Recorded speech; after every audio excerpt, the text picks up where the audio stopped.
Have you ever wondered what gives life its deepest meaning, especially when everything else is stripped away? What happens to the human spirit when faced with unimaginable suffering? Does it break, or can it find a reason to endure? How do people find hope when surrounded by the darkness of despair? And is there a universal path to discovering purpose, no matter the circumstance? Today on BitBooks, we dive into one of the most profound and enduring explorations of the human condition. What can we learn from the depths of suffering, and how can we transform pain into purpose? Get ready to question, reflect, and perhaps even discover your own answers as we journey through man's search for meaning. The setting, a world stripped bare. Man's search for meaning opens in the bleakest of human environments, Nazi concentration camps during World War II. Here, the ordinary rules of society are obliterated. Survival is reduced to its most basic terms: food, shelter, and a fragile grasp on life. Yet within this stripped bare world, a remarkable question emerges. What remains when everything else is lost? The answer, as explored in these pages, is the search for meaning. This book is part memoir, part psychological reflection. It's divided into two main parts. The first recounts the author's personal experiences as a prisoner, while the second introduces the principles of logotherapy, a school of thought centered on the importance of finding meaning in life. Life in the concentration camps, the anatomy of suffering. What was daily life like in the camps? Imagine waking up every morning not knowing if you'd survive the day. Food was scarce, clothing inadequate for the bitter cold, and beatings or arbitrary executions were constant threats. Prisoners lost their homes, families, professions, everything that once defined them. Yet, amid such suffering, a crucial observation emerges. Not all prisoners responded in the same way. Some gave up hope and withered away, while others found ways to persevere. Why did some survive emotionally, even when physically weakened? The key was not just physical strength, but a sense of purpose, a reason to keep going, even in the face of overwhelming odds. The 3 stages of camp life. The book describes 3 psychological phases experienced by prisoners. 1. Shock upon admission. The initial days were marked by disbelief. Prisoners found it hard to comprehend what was happening. Their former lives seemed like a distant dream, and many were emotionally numb, unable to process the horror around them. 2. Apathy and emotional death. As the weeks dragged on, apathy set in. This wasn't laziness, but a defense mechanism, a way for the mind to protect itself from constant pain. Prisoners became desensitized to suffering, both their own and others. Compassion faded, replaced by a focus on survival. 3. Reactions after liberation. Curiously, liberation did not immediately restore joy.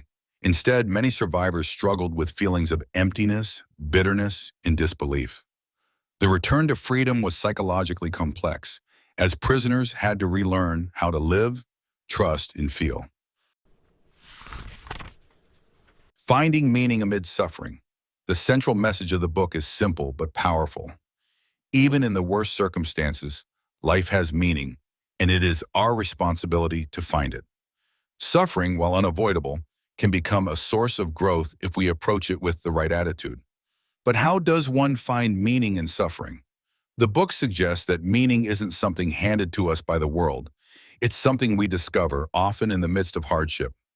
Even when stripped of every freedom, prisoners retain the final freedom, to choose their attitude toward their circumstances. Some prisoners found meaning in small acts, comforting a fellow inmate, sharing a crust of bread, or simply holding on to a memory of a loved one. Others found purpose in surviving to tell the world what had happened, or in the hope of reuniting with family. The search for meaning became a source of strength, enabling them to endure what might otherwise have been unbearable. The principle of logotherapy. The second part of the book introduces logotherapy, a form of therapy based on the idea that the primary human drive is not for pleasure, as Freud argued, or power, as Adler claimed, but for meaning. According to logotherapy, life's meaning can be discovered in 3 main ways. 1. Through work or achievement, creating, accomplishing, or contributing something valuable. 2. Through love or experience, experiencing goodness, beauty, or truth, especially through loving relationships. 3. Through the attitude we take towards suffering. When faced with unavoidable suffering, how we respond can give our lives meaning. This approach contrasts sharply with other schools of thought. Instead of looking inward to analyze past traumas or repressed desires, logotherapy invites us to look forward, to ask, what is life asking of me right now? What purpose can I serve, even in hardship? The existential vacuum. Modern life, the book observes, often leaves people feeling empty or aimless, a condition termed the existential vacuum. When people lack a sense of purpose, they may fill the void with distractions, pleasure-seeking, or even destructive behaviors. This aimlessness can lead to boredom, addiction, or aggression. The solution isn't to eliminate suffering, as that's impossible. Instead, it's to find meaning in life, no matter the circumstance. Meaning can be discovered in work, in love, or in how we face suffering. Only then can we transcend the existential vacuum and live with purpose. The human capacity for choice. One of the most profound insights in the book is that even when every external freedom is taken away, humans retain the freedom to choose their attitude. This last of human freedoms gives us an incredible power. No one can dictate how we respond internally to adversity. Even in the camps, where everything else was controlled, prisoners could choose to be kind, to maintain dignity, or to hold on to hope. This idea challenges us to rethink victimhood. While we can't always control what happens to us, we are always responsible for our responses. This freedom to choose grants us agency, even in the bleakest situations. Case studies and practical application. The book isn't just theoretical, it's filled with concrete examples. Prisoners who survived often did so because they had a reason to live, someone to return to, a project to complete, a story to share.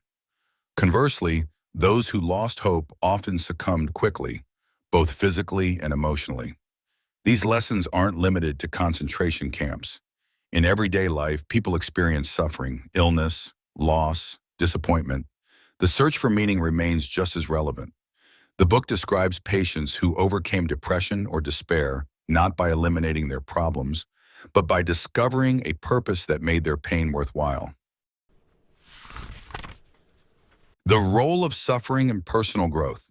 Why doesn't happiness come from comfort alone? Because meaning often grows from adversity. Suffering, when unavoidable, can become a crucible that forges character and depth. This doesn't glorify pain, but it acknowledges its potential to shape us. The book argues that suffering is not necessary for meaning, but when it is unavoidable, it offers a unique opportunity for growth. The attitude we adopt transforms suffering from a purely negative experience into a source of insight and strength.